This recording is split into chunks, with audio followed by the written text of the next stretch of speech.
everybody, and welcome to a brand new episode of the Nerd for No Reason podcast. I am one of your hosts, Mark. And I'm your other host. I'm Raven. Hey guys, what's going on? What's poppin'? Yeehaw. It's podcast time. All up in the house. What's up, everybody? Words that rhymes with house. Yeah. Mouse? Yeah. But we ain't quiet like a mouse. Sounds great. Yeah. That was great. New podcast theme coming at you. Oh my gosh, that's our new podcast music. Sweet.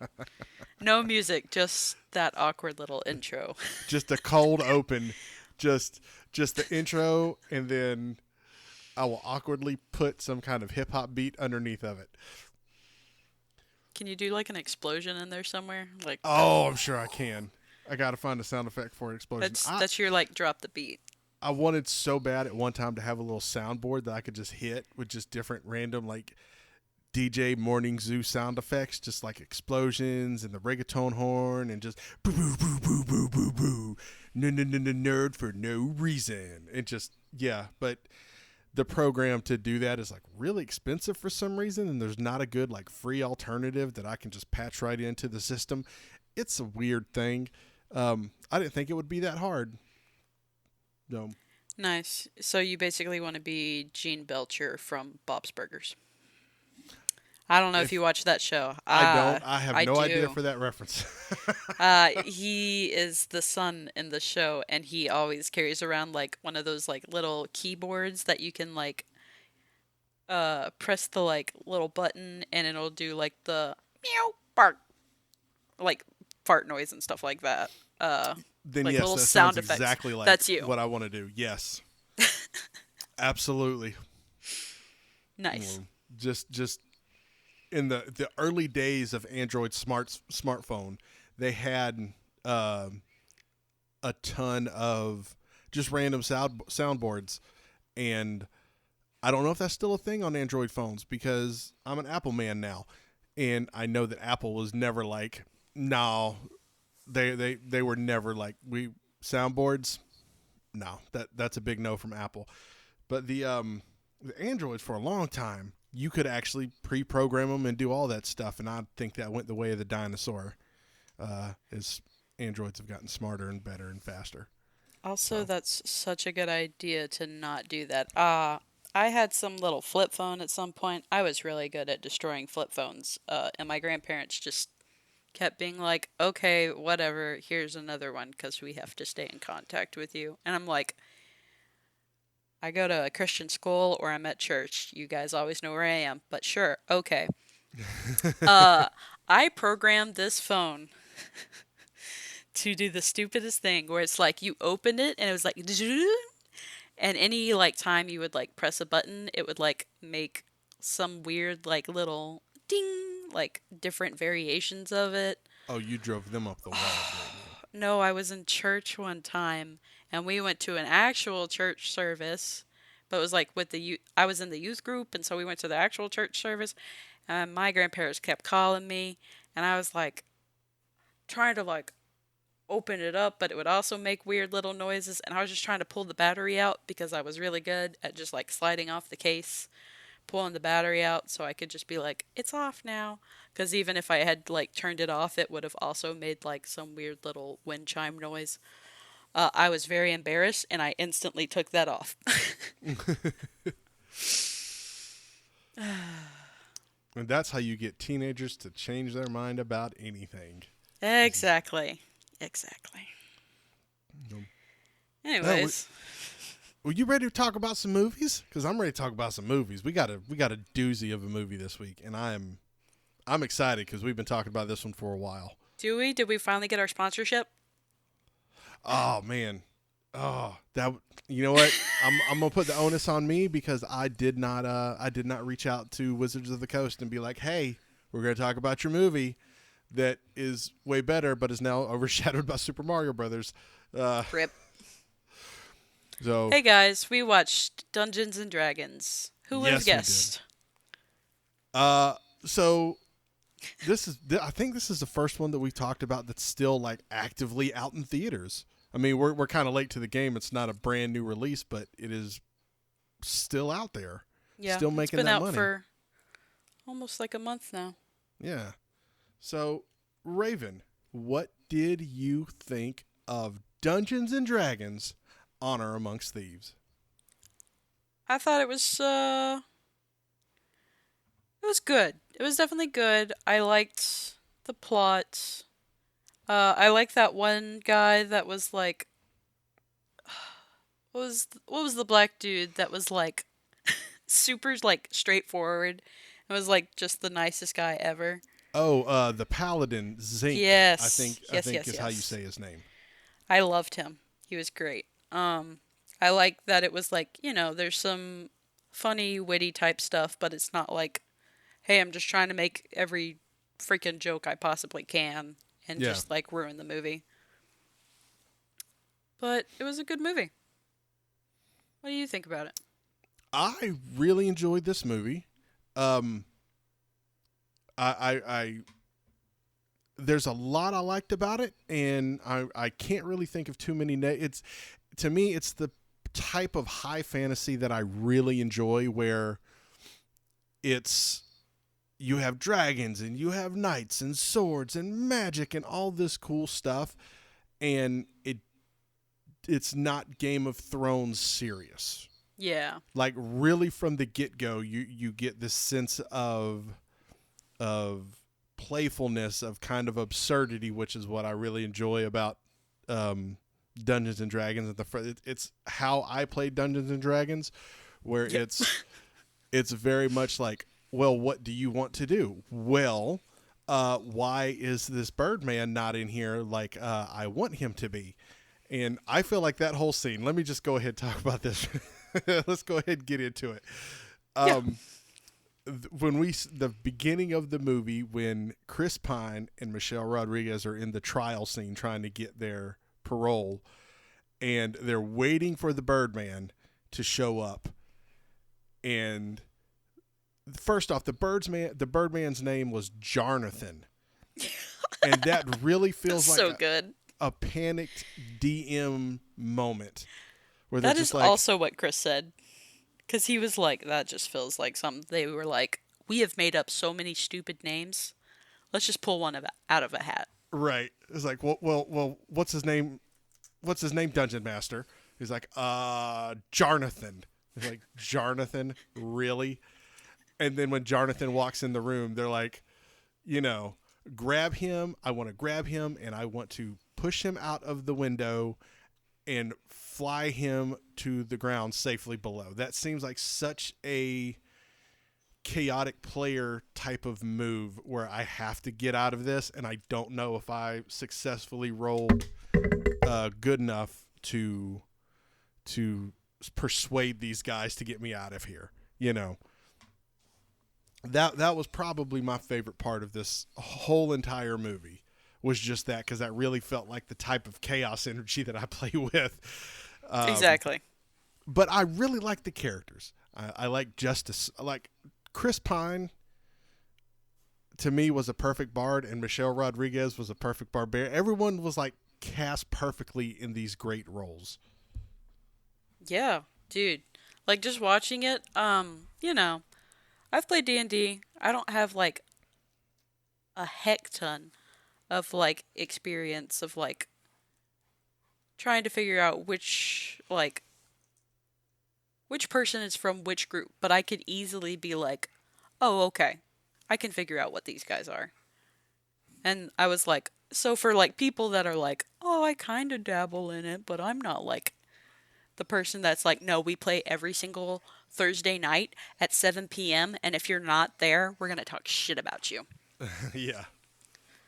So I really like that. Also, it like seems like anyone could easily just like get into the movie. Yeah, that's something I was trying to tell Kelly about when we got home, or when I got home, because I saw it by myself. When I got home, I told Kelly, I was like, I think you would really like this movie. You don't have to play D&D to get it. There's a lot of Easter eggs in there for those people that have played D&D and know a little bit of lore, because as long as I've played, I very much do not know the lore.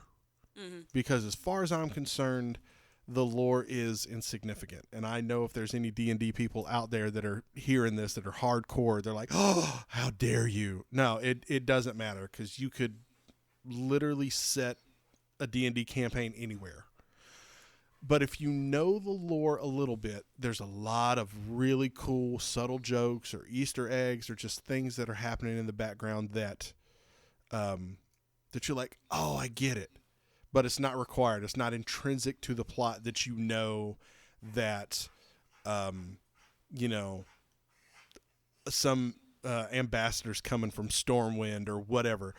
That's irrelevant. That doesn't mean anything, you know. Mhm. And I enjoyed that the most, and that's what I was trying to tell Kelly. I'm like, I think you would really dig this movie because deep down, it's just a fun, high fantasy, don't take itself too seriously action adventure movie. Mhm. It's got a fat red dragon in it. Dude, I love that chunky ass dragon. It was great. He was such a good boy. I like that they were literally just like, bro, that thing hasn't moved in a hot minute. He just comes crawling out. I really liked when the little wizard dude is like talking about what's her name? Oh, His like used to be girlfriend. oh, Or like he Doric. tried to court her. Yeah. When he's like, so like I know this girl. And then like she's like, who the heck are you? When they like finally like meet up and he's like, I tried to court you at some point. And it's just like such a funny like thing to be like, this little tiny wizard over here is just being like, uh it's like the gamer girl with like the hot emo Yes. like girlfriend. Yes. That's like, I don't know how I got her, but here we are. I like their little dynamic. I want to kind of take a second here. Let's talk about Justice Smith over the last couple of years, because this man, he has done some really great things over the past couple of years. I mean, he is. I guess I started knowing who he was at Detective Pikachu, because he was, the lead in that, and then he was in Jurassic World, and I don't know. It just seems like he's been kind of all over, not in a bad way, like not to the point of oversaturation, but it seems like he's been in a lot of places where I'm like, oh shit, that's Justice Smith. Oh shit, there he is again. Oh man, look, cool, there he is. And then like seeing him here again in this, I'm like, yes, Justice Smith. I like this dude. He's great. Yeah, shout out Justice Smith. Well, you're welcome on the podcast anytime you want, buddy. You come on. No. Please. And Hugh Grant, my man, feasted on every scene he was in. He chewed it up, just savored it. They gave him the reins and said, okay, here's where we got to get to. Go for it. And he was like, oh yes, let me just put a little bit of salt on here, a little bit of the seasoning, and I'm just gonna just slowly but surely just chew every little bit of every one of my lines. I loved Hugh Grant in this damn movie. He was wonderful. You know what? I'm going to say this like 1,000 more times. Just I'll say it up front. All the actors were wonderful. I loved everyone in this movie. It was Michelle Rodriguez, Hugh Grant, Justice Smith, Chris Pine, Sophia Little, Daisy Head. Loved them all. They were wonderful. I'm reading off the IMDb right now because I don't know half their names. Fair I'm enough. transparent. I'll tell you. But yeah, Hugh Grant, gold star for me. Dude, Michelle Rodriguez, like I feel like she killed like her entire like being in this movie. The fact that she's over there just like I miss my people, but at the same time I like went to like, be with this little guy and then he's like filing for a divorce with her and then, they get to the little cabin and everyone's like, that's the man that she's like hung up on? And he's literally like the smallest thing compared to her. Yeah. I loved that. I loved that that was her thing. I loved that she straight up had a thing for gnomes or halflings or however they're described in D&D lore. Um, no, that shit was had me cackling in the theater. Um, and Bradley Cooper with a surprise uncredited Right? cameo. I know. What the hell? This dude, I think he's slowly but surely becoming the type of actor who you could just call up and be like, "Hey man, you want to do a day's worth of work on some fun shit?" And he's like, "Yeah, I think I can break away from Rocket Raccoon for a minute." So, True. and I don't know if we talked about this before on the podcast because I brought this up with a bunch of other people and I've heard it on other podcasts too. So I don't know where I've talked about it, but Bradley Cooper has been doing Rocket Raccoon for like a decade. I have not seen him on a single solitary interview, press junket, anything for Rocket. He is just like, "Yep, do the voice. Hold on a second, guys. I got to go do a day over here on D&D." Just he's all over the place, but I've never seen him do a press junket. I've seen more Vin Diesel doing Groot interviews than I have Bradley Cooper doing Rocket interviews. I feel like Bradley Cooper is just like, I do my shit and then I like hide out for a little bit until like there's something else for me to like work on, you know? Yeah. Cause you'll see like some stars like they're out and about doing whatever.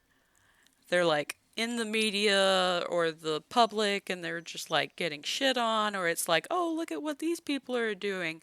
But Bradley Cooper is just always like lurking. Essentially.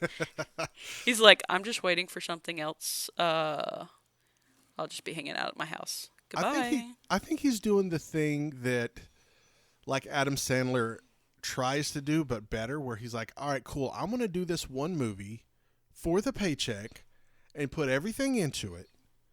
And then like once every about 5 years he'll do a movie where he really gets to sink his teeth into it and try to get that Oscar. You know, he'll do some what's that one director that I can't remember his name? Oh yeah. Shit. I'll find it. But yeah, he'll try to do it. He'll get that that Oscar nod like he did with A Star Is Born, Silver Linings Playbook, American Hustle. He'll do one of those. What's his name? David O. Russell. That's not who it is. It might be. But he'll team up with a bunch of people and just make this Oscar nominated film and but in between that, it's D&D, Rocket Raccoon, you know, he was in two of the highest grossing movies of all times. I don't think he really needs to work anymore. Mm-hmm. You know, he's kind of like Zoe Saldana. Like, I'm pretty sure Zoe Saldana doesn't need to really work anymore.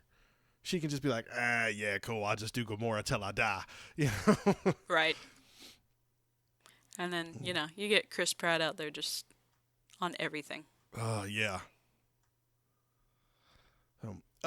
Let's see. What else? Some more of like that crazy DM player type stuff that I noticed that I felt like was very much this probably happened as they played their game of D&D at the table before, you know, once everyone was cast. The rumor is that they all got around a table and played D&D together to understand the game, quote unquote.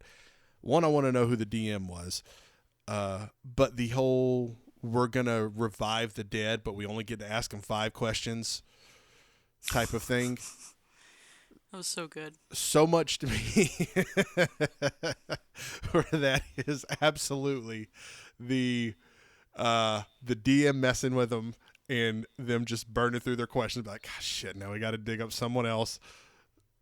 Yeah. And then Chris Pratt's over there just like, just like thinking of like questions that don't even like really matter. It's just like, what's your favorite food? And then that one guy's like, well, I like a lot of food. And he's just like, bro. And then they leave that one last guy like just hanging. And he's just like, hello? Anyone gonna ask me a question? Can you imagine just being like half a corpse? just sitting there and just being like, if someone could just walk by and I could just be like, hey, ask me something. Like Like, I knew that he was going to be an end credit scene when they yeah, walked off. I'm like, oh, he's going to be in the end credits. Like they're going to do something with him. Like, the only thing that I probably would have changed with that end credit scene is have someone randomly stumble on him and go, what the fuck are you? And then have him just collapse. You know, be like, oh, I'm a dead one. Bloop. And then just drop right. over. Like that would have been, the closure to that. True. But I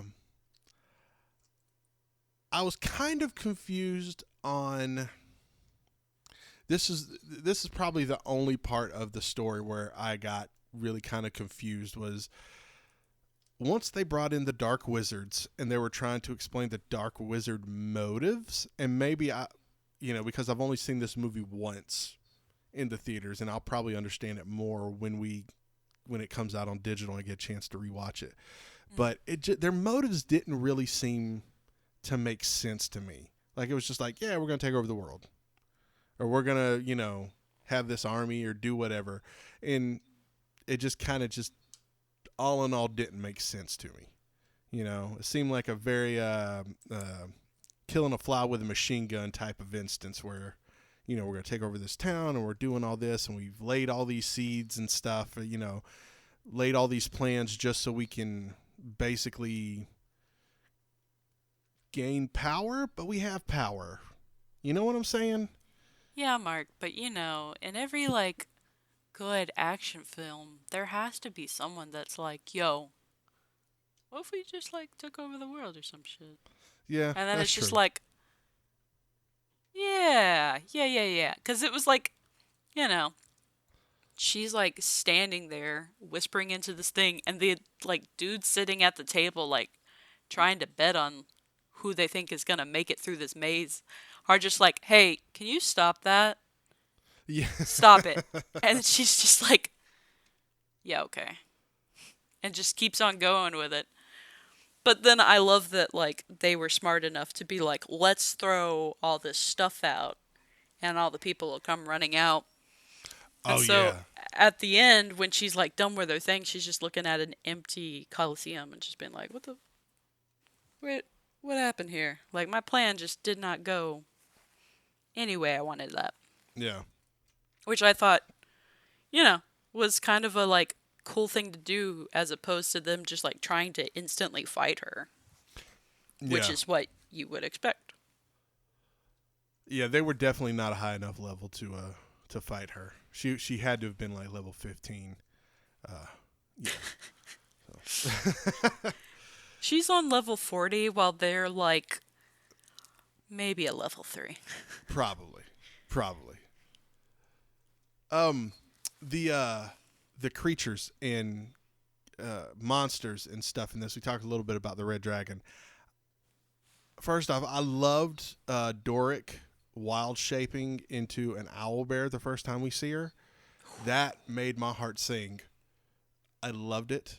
I loved the fantasy creatures in this movie so much.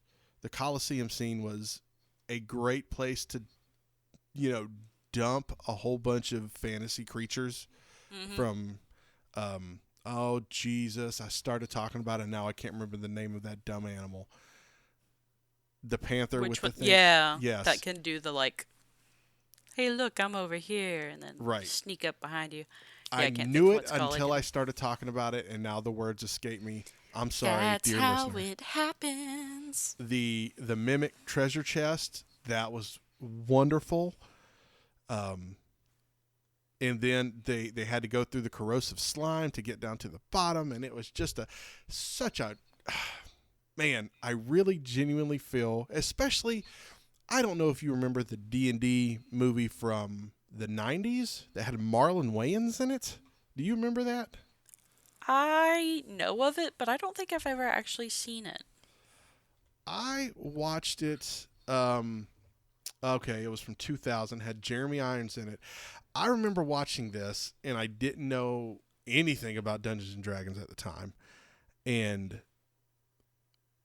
when I watched it, I was like, "What in the world is all of this? Like, it's just really seems like it's just got caught up in its own kind of gobbledygook of the typewriter. If we have to just pump in all of this lore and stuff like that, and it just didn't hit at all. I think I tried to watch it again probably about 5 or 6 years ago, and honestly, I got bored with it right from the get-go.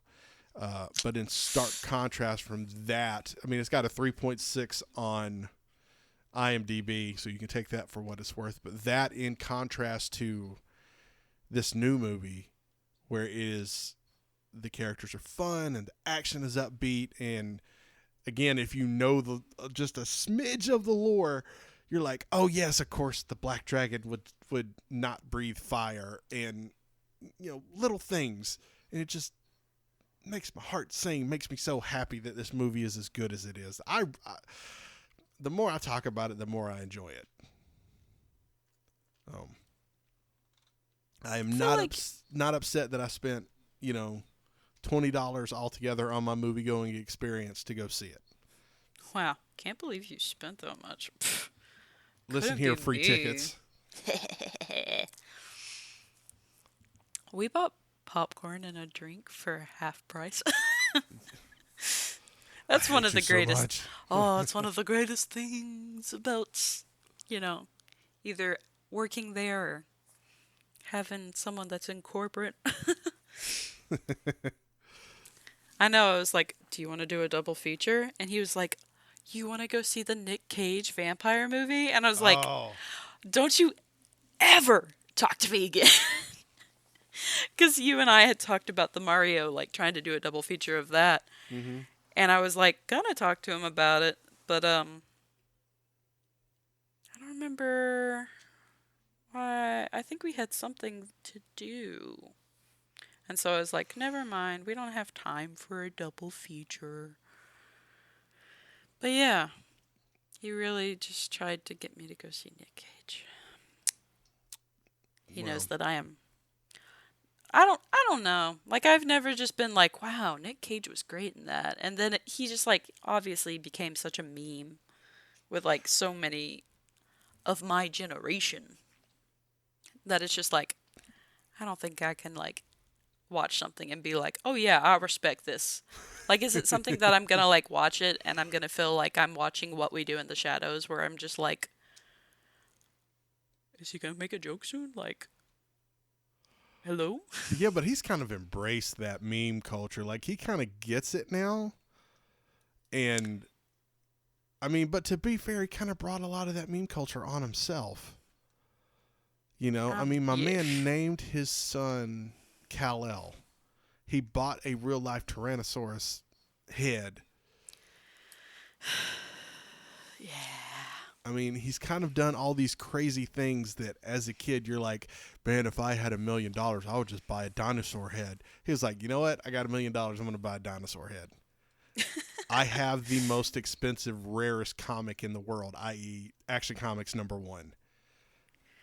Which, are you familiar? Can you imagine having, like, fuck you money that you really just, like, go and do some wild ass shit? I wish I could. Instead, I'm like, man, I don't know if I'm going to get gas this week. Felt that.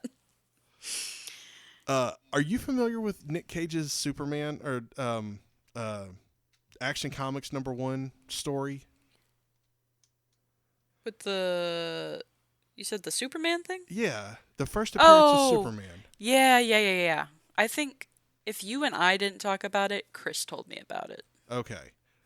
Well, yeah. A real quick overview for anyone listening. The brief overview is that Nick Cage has this comic, Action Comics #1, first appearance of Superman, rated at like a 9.8 or a 9.6. It's essentially the most valuable comic in the world. It's worth now, I think it's worth like $5 million, maybe $6 million. It is, and at one point, early 2000s, it was stolen from Nick Cage's house. And it was like, oh man, it's gone. What are we going to do? Like, looking for it, because once you get it graded, it has a serial number to it. So whoever took it can't just go to a regular comic shop and be like, hey, I have it. Because the first thing that's going to happen, especially with a comic that expensive, the person's going to be like, where did you get this? How did you get it? They're going to have to vet it and make sure that you are the right person to have it. Plus, if you had a comic that expensive, you would never take it to a random comic shop to unload it.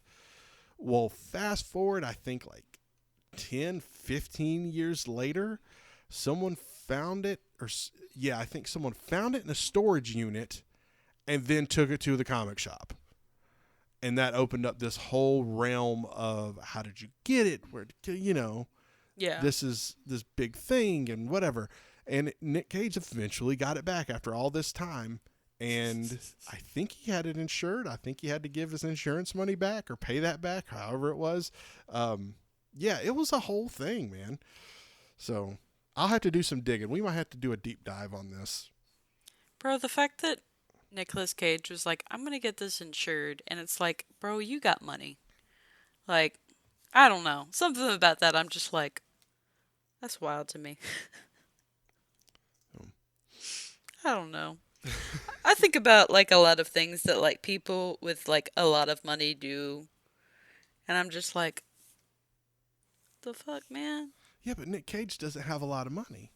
I mean, guess. That's the whole thing. I mean, the IRS is getting a very large percentage of his checks now, which is why I think he's done anything people will throw at him, like that one Five Nights at Freddy ripoff thing that he did. I've watched that. It was wild. He did not speak. Oh, really? Oh boy, he made some acting decisions in that movie. They let him run wild. I'm sure he walked in and was like, hey, everybody, I'm Nick Cage. I got an Oscar. Y'all just let me do my acting thing over here. And that's what he did. It was crazy. Well, I always see the, like, cutscene of, like, Nicolas Cage and Pedro Pascal, like, in the car. Yeah. Where they're, like, the music's, like, blaring and Nick Cage just like looks over at him. Pedro Pascal's like so happy, and I'm like, I forget that Nick Cage can like just pop up in movies sometimes, and the fact that he did, I didn't even know the name of it. I literally just had to search it. It's The Unbearable Weight of Massive Talent, where it's like just Nick Cage being, Nick Cage. I was about to burp. I'm sorry. Oh, okay. Well, but it got stuck. I'm glad you didn't burp in the microphone. I try not to. I'm sorry. Oh, man. Well, you got anything else to talk about D&D now that we've talked about Nick Cage for like 10 minutes? We are giving the people what they want. That's true. Next week, guys, we're going to be talking about everyone's favorite Nick Cage movie, Ghost Rider. Yes. And not just Ghost Rider 1, Ghost Rider 2, Spirit of Vengeance. Bro, I hate that you know the name of it. Again, don't know a second language. Know the second Ghost Rider movie. I'm not even sure if that's right. Hold on. I have to look that up while I'm sitting here. Man, I really hope it's right. Ghost Rider, Spirit of Vengeance, 2011. You could have just done your usual Ghostbuster. Yep, the Jesus Ghostbuster Christ. thing. Yeah, Ghostbuster 2, Electric Boogaloo. Anyways. Yes. That's the sequel to Nick Cage. Bro, my brain is on some. You're running on fumes too, aren't you? Yeah, probably. Yeah, it's fine. But no, I guess we're done with the Dungeons and Dragons. Let's move on to my favorite part of the week. I got a long one this week, so you tell me if you want to hear this fantastic story of my week first, or if you want to go first about what has made us happy this week, because my story is going to be longer than my usual rantings and ravings. Oh my goodness, a chance for Mark to go first? Mark! Yes. What has made you happy this week? Okay, here we go. Wednesday, I went to the big city of Atlanta and saw my favorite band in the whole wide world called TWRP. And TWRP, TWRP, stands for Tupperware Remix Party, until Tupperware said, hey, not so much, my man. And they're like, cool. So now they just go by TWRP. They are, the way I describe them is this kind of funk, fusion, electronic band, picture, but with the theatrics of like a guar. They picture like a kind of if Daft Punk and Guar had a baby, this would be it. There we go. Minus the heavy metal, but they have a full band up there. They play the drums and they got a guitar and a bass, and one guy talks in vocoder, and he's like like Roger Troutman from Zapp. I don't know if any of y'all know who that is, but it's the robot voice. So my favorite band in the whole wide world. I went and saw them in a place in Atlanta called Little 5 Points at a place called Variety Playhouse. And I was like, man, I'm just going to make a whole day out of this, or at least half a day, because, got to make that money. So I went to work, got off work at like 12:30, hauled ass up to Atlanta, and I was like, man, I got all this time before I get to go to the concert. I really want to check out the Center of Puppetry Arts, i.e. the Puppet Museum in Atlanta, because this is one of the few places, not only in the world, but especially in the South and on the East Coast, where you can see like genuine Jim Henson puppets. And they got a big exhibit there. And I was like, man, I really want to check this out. And I've been wanting to check it out for years because I love Jim Henson stuff. I love Fraggle Rock. We talk about Labyrinth on this podcast a couple months ago. I love Jim Henson stuff. I knew I was in trouble when I got there and the parking lot was completely empty. I was like, oh no, but you know what? It's also like 3:00 on a Wednesday. I get it. Let me just go in here and see what's up.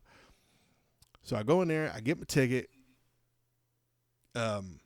I walk in. There's no some museums or whatever, they give you like a map, like, hey, here's where you need to go, whatever. None of that stuff. So I just kind of walk into like this big foyer, and there's 3 doors I can go into. There's one on the left, one on the right, and then one that says like main theater or something like that.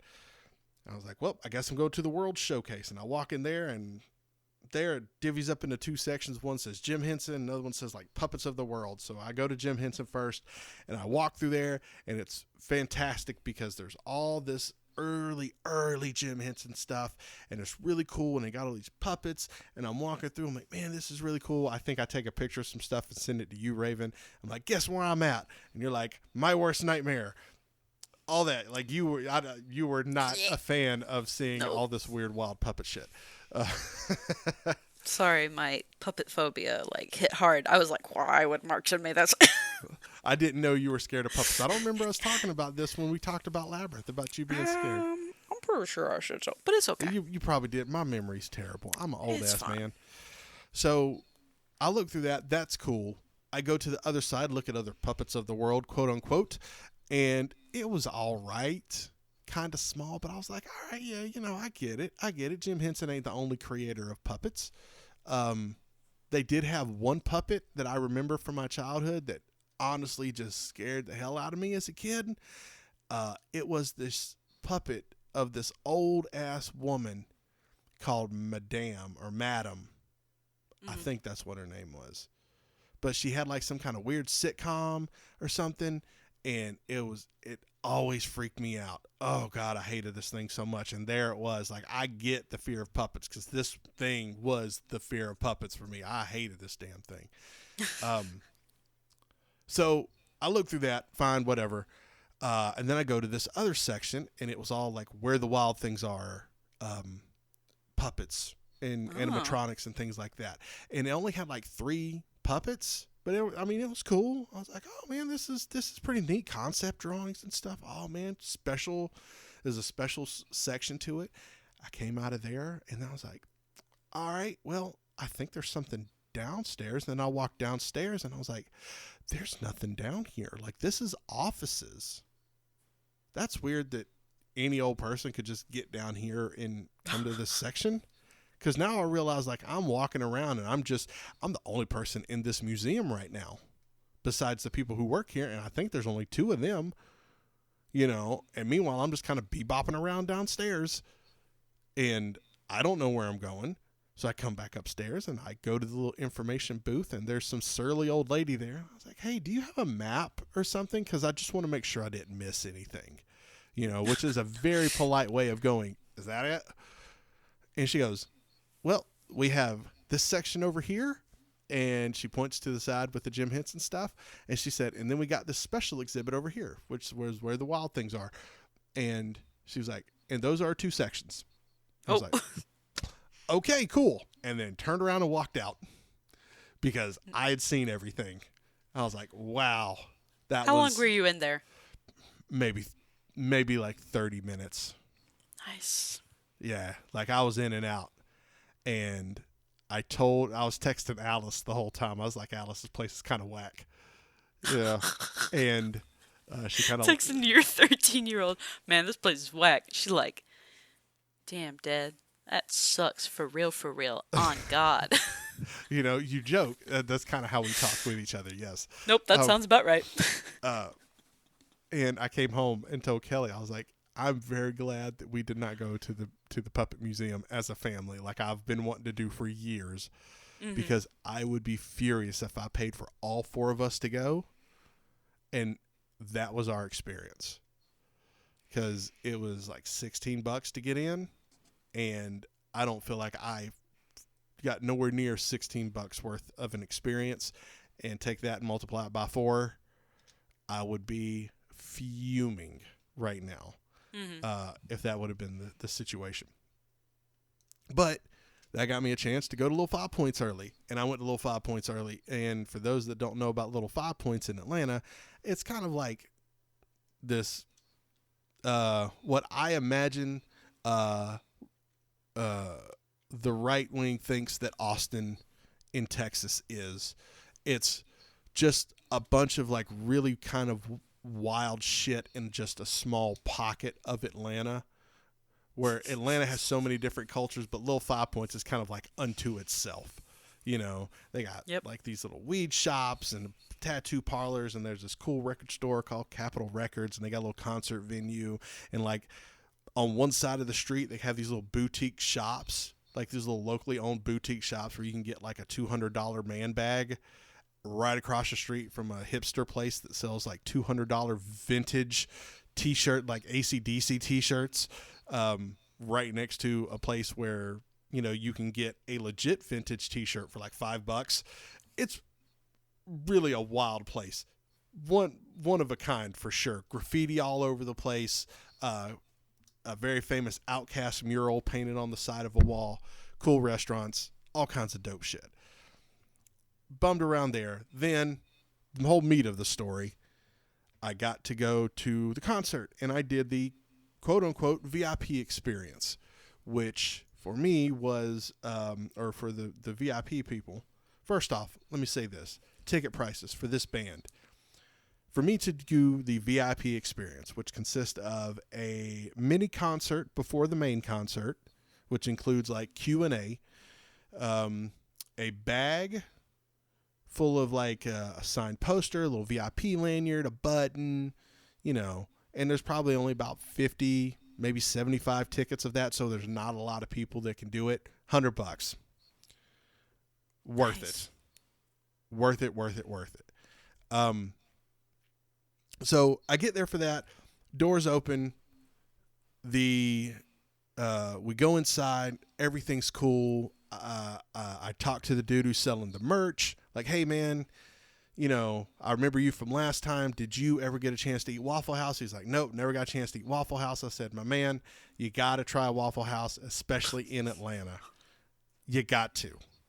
He's like, well, yeah, I know, you know, we tried to go to it last time. I'm like, you know, like when we were in South Carolina, I'm like, that's fine. But if you show up here next year and you haven't been to Waffle House, then I'm going to have to go out and get Waffle House for you. but the experience is actually going to the restaurant. You know, so we do the show or the pre-show, and the pre-show consists of you write down questions, you put them in a little box, and in this case, TWRP and their opening act called Magic Sword. They come out, they do a song or two, and then they pull questions out of the box and answer the questions, throw in a few jokes here and there, do another couple songs, answer some more questions, and repeat the process for about an hour. They walk off stage. The second they walk off stage, they open up the doors to the public and the general masses come in. I am at the stage. I mean, I'm standing right at the stage, and the stage is like chest height on me. So, I mean, I am right there. It's wonderful. I'm having the time of my life just sitting here waiting for the show to start all by my damn self. Then their opener comes up. Oh, hold on a second. All the time, the guys who they're kind of getting the stage ready. One guy comes out and he starts hitting buttons and moving kind of keyboards around and takes the set list, which is the schedule of songs that the said band is going to play, and tapes them to the floor of like the drum riser and on the floor of the main stage so the guitarist and the keyboardist can see what the songs they're going to play so they don't lose track of it. The guy standing next to me in the crowd goes, "Hey man, can I get that set list when the band wraps up or at the end of the night?" He says this. He's like, "I'll put it over at the merch booth for you. These will be at the merch booth if you want them." And come to find out that the guy who was putting the set list down, because they didn't change their clothes, was the drummer for the opening act. And the opening act, I should also mention that they wore costumes as well. So they come out there, Magic Sword puts on a hell of a show. The biggest surprise of the night for me. I was a fan before. I'm a bigger fan now. I enjoyed the show so much. And at the end of the show, the drummer rips up his set list, takes a drumstick, and gives it to the dude who asked for it right next to me. Gives it to him. I'm like, "Oh, man, dude, that was dope as shit. That was really cool." Now, about 30 minutes, they come out there, they flip the set for TWRP to come out, lay down some more set list. And I'm like, "Oh, man, this one right here, this is right. I could grab this if I really wanted to. I might grab this at the end of the night. We'll see. We'll see if I can get this." TWRP comes out, puts on a hell of a show. I love it. I am literally so close. I can like slap the guitar out of Lord Phobos' hand if I wanted to. I was like right there. I took some killer pictures. I will send them to Raven to put on our Instagram for the show. Yes. So, Nice. Show wraps up. I'm high on life. It's great. And then the show wraps up. The set list is right there, and this girl next to me is literally, as TWRP is walking off stage, she's trying to rip up this set list, but she can't get the tape to come undone because it's just out of her reach. Like, she's trying to do it with her fingertips, can't do it. And her friend pushes herself up on stage, like to where the edge of the stage is like right across her belly, reaches, grabs it, rips the set list off the stage, and gets down. And the second her feet hit the store, this little security lady shows up out of nowhere, is like, "Who just got up on stage?" And she was like, "Was that you?" She was like, "Yeah, it was me." She's like, "You gotta go," and kicked her out like it was the end of the show. Security kicked this girl out. I'm like, "Well, shit, it's the end of the show, and she got what she wanted, man. Like, what the hell are you even doing?" But they took her out the side of the thing, man. Like literally right out the side of the venue. It was wild. So right after that happens, another security guy comes up and he's like trying to, scoop people out. And I get it. I'm like, "Hey man, like I'll leave in a second, but I'm waiting for the roadies to come out because I want to get a set list, man. Like there's still like 3 of them up here. I want to see if they can get one for me. So just give me a second." He's like, "All right, man, I'll see what I can do." So he starts shooing more people, and I'm waiting, and I'm waiting, and I'm waiting. I'm like, "Damn, man, come on. One of these guys come out here." No one came out. So now this security guy's like kind of next to me, like not really talking to me, but kind of talking at me in that loud kind of, hey, pay attention voice. Like, all right, everybody, I need you to move on. I'm like, God damn it. So I finally leave, or, and he's like, man, listen, I'm sorry, dude. I'm like, it's all right, man. Like, I appreciate you, trying to hook me up, giving me a minute. Like, I appreciate that. And as I'm walking up the steps, like through the seats, I noticed the drummer for the opening act. And I'm like, oh shit. So I see him. I'm like, hey man, listen, you put on a hell of a show. And I meant it. Like I was a fan of you guys before, man, but y'all put on a hell of a show. Like y'all killed it. If y'all come back here again, I'm definitely going to come and see you. He's like, thanks, man. I appreciate it. I was like, hey, listen, can you think you could go up there and get me one of them set lists? Like, it could be from you guys or from TWRP. Like, I don't care, man, but I'd really appreciate it if you could just get me a set list. He's like, hold on a second, my man. And he walks up on stage, gets me a set list, and comes back, and we chit-chatted up for a couple minutes. Meanwhile, that security lady who kicked that girl out is at the other side of the venue. It's a small venue. Is like, oh, you gotta go. And I was like, oh man, what's your name? I was like, oh, Mark.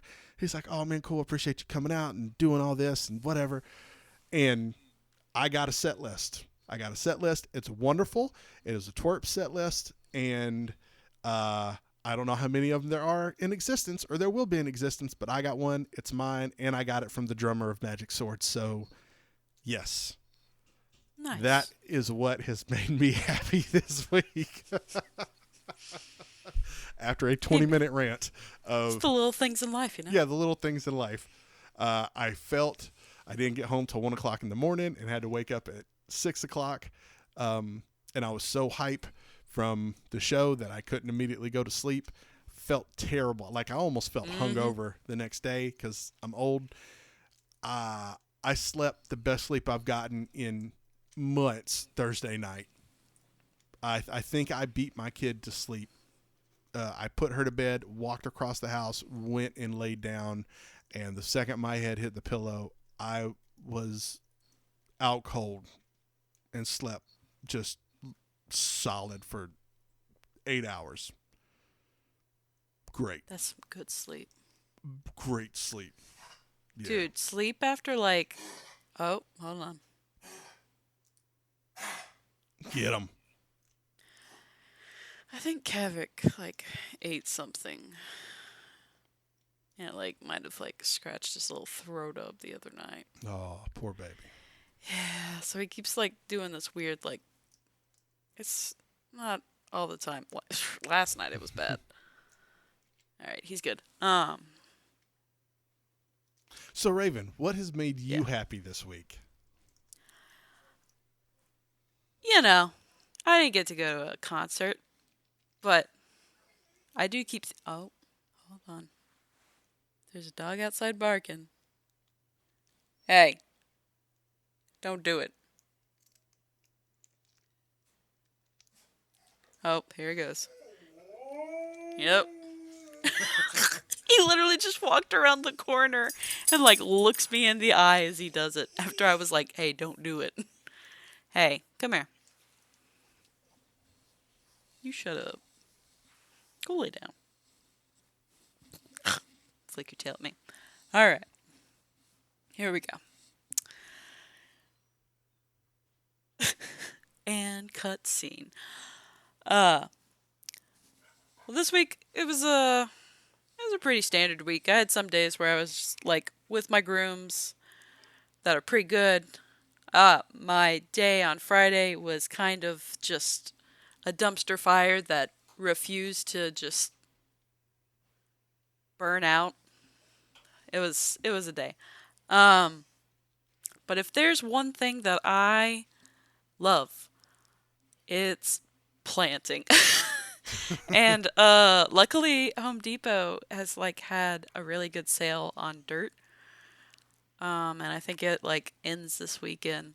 And so I went and I bought more dirt because I did a little bit of planting earlier this week, used up 5 bags, and was like, man, I still need more dirt. So I went today and I bought 6 more bags, and I was like, we're going to plant everything. So I've just put out a bunch of herbs and repotted a bunch of my stuff that I was like, man, if I don't repot these things, they're gonna start a riot.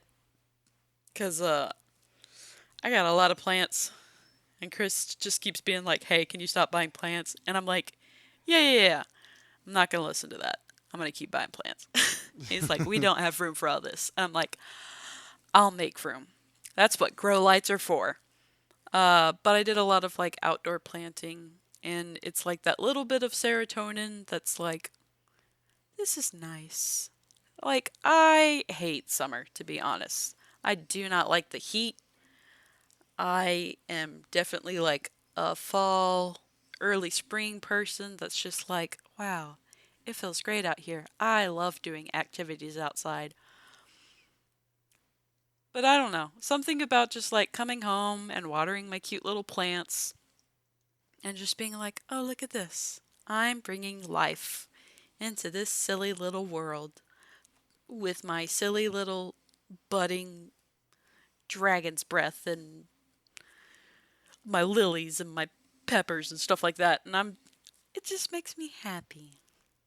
And I think that's really all that's really been nice. I had like a really long talk with my best friend. And we haven't like gotten to really see each other much. And she was like, I've been having a really bad week. You've been having a rough week. Like, let's talk. And I was like, sounds great. I'm going to tell you all the weird, crazy family drama that's got going on with me. You tell me your school drama. So it was just nice to like catch up with her. But yeah. Oh, since let's talk about concerts and Yeah. the fact that the ever so lovely Miss Lizzo came to Knoxville Friday night, and my aunts and my grandmother went to go see Lizzo. Really? Yes. Apparently my grandmother is a big Lizzo fan, and I was like, that don't make any sense, but yeah, sure. All Like what? right. My grandmother is a very conservative white woman, and I'm just like, Mom, I literally am just like, you won't even let me say crap in front of you, and you're gonna go watch Lizzo, but you go ahead, you go do your thing, little lady. Um, I've yet to like see them to like ask how their concert experience was, but Chris told me that Lizzo brought on drag queens. So Chris was like, "Get ready for Lizzo to get canceled in Tennessee." And I was like, "Damn. Not my girl. She gonna make it through." But yeah, so just hearing that like just kind of makes me crack up. But yeah, that's how my week's been going. Well, I'm glad you could find happiness in your hobbies. Do like my silly little hobbies. Oh, they're not silly, especially if they make you happy. Oh, I've Fair been enough. I've been trying to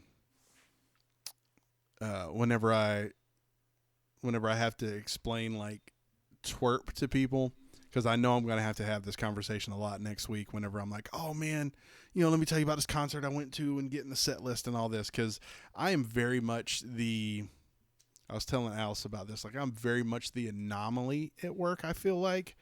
Um, being the age that I am, into the things that I am, and being into as many different things as I am, whereas everyone else at work is like the almost kind of like the prototypical, even though a lot of them aren't necessarily from the South, but the prototypical kind of Southern, what you would think of when you come down here, like, oh man, well, what do you do for fun? Well, I like to hunt and fish and, do that. Like, I'm going to be out on a lake this weekend. Like, not me. No, I would very much like to be in my garage working on my 3D prints. I got a Power Ranger helmet I need to finish, and a new Power Ranger movie that I want to watch, and I have to go watch grown men dress up. One guy dress up as a robot and play the drums, another guy dress up as a space ranger and play the guitar, and another dude dress up as a cat man and play the bass. So yes, that is my plans for the week. So please respect me.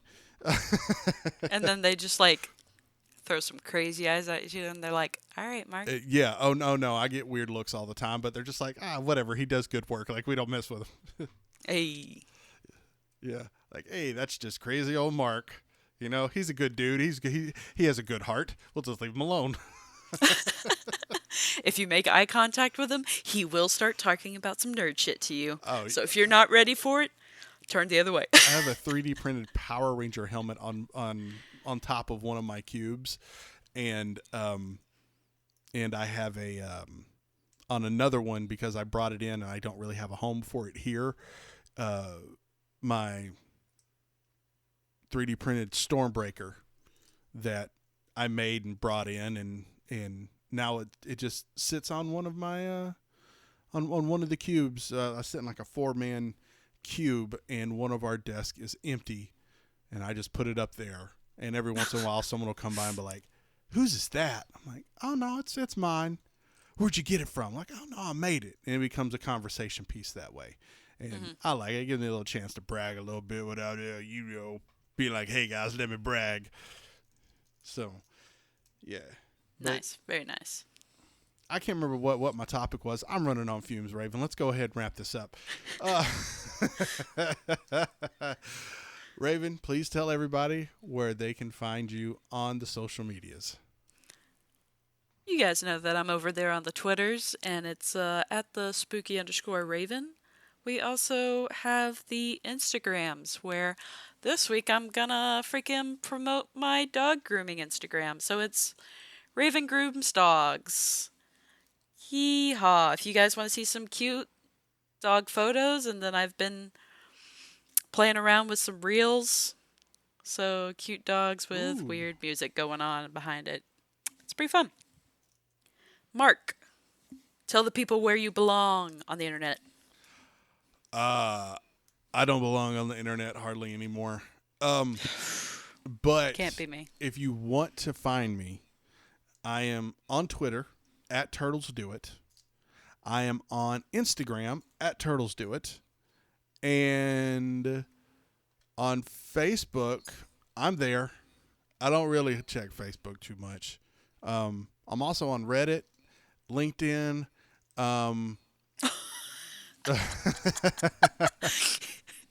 Hey, you guys, you can also find my Tumblr over here. I think I have one of those too. I'm not real sure. Yeah. So, but yeah, you can also find the show at Nerd for No Reason on all the major socials, on Instagram and Twitter for sure. We update those a lot. We're also still continuing on with our animation elimination tournament. This week, Anastasia and Prince of Egypt moved through to the next round. Yeah, kind of surprised Prince of Egypt made it. Anastasia was up against Titan AE, which not too many people had seen. So, I get it. New poll starts on Monday, which is today, the day that this podcast comes out. So go vote. Wait, tell the people what it is. Is it Anastasia? No. Oh, What are we voting? Oh, Yeah, what are we voting? What we voting? Let me pull it up and see what's next. Oh my goodness, him don't even knows. That's all he talks about, and then suddenly it's. Well, I mean, I don't know what the next. I'm so sleepy. I went to a concert. And I have kids. I mean, you about to fight? Okay. All right. The next one, the one we're going to be voting on, starting today, is The Last Unicorn versus Osmosis Jones.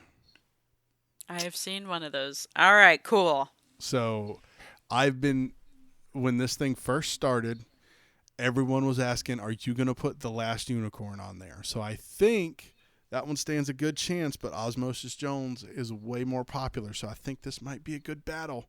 We'll talk about it next week on the Nerd for No Reason podcast. And with that, you guys go and do something wonderful in the world today. You guys go ingest some cool medias, and we'll see you back here on the Nerd for No Reason podcast. Goodbye. Goodbye, everybody.